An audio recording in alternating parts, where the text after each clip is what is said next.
So today on Snapchat, we're going to try something a little bit different. I'm going to share with you one of my favorite stories called The Worry Tree. The carpenter I hired to help me restore an old farmhouse had just finished a very rough first day on the job. A flat tire made him lose an entire hour from work, and his electric saw quit, and now his ancient pickup truck refused to start. I had to give him a ride home.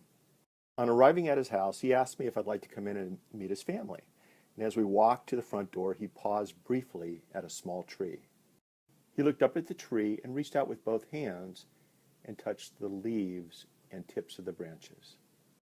He then turned and looked at me and said, "Follow me, let's go inside. I'd like you to meet my wife and kids." When he did this, I noticed something different about the carpenter.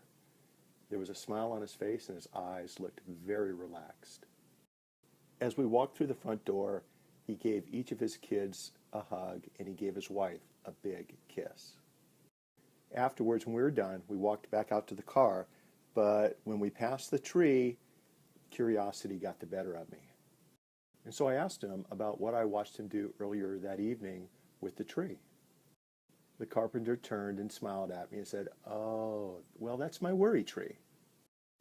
He said, I know I can't help having worries on the job, but one thing for sure is that worries don't belong in the house with my wife and children. So I just hang them up in the tree every night when I get home, and in the morning I pick them up again on my way to work. Funny thing is, he said, is that when I come out in the morning to pick them up, there ain't nearly as many as I remember hanging up the night before.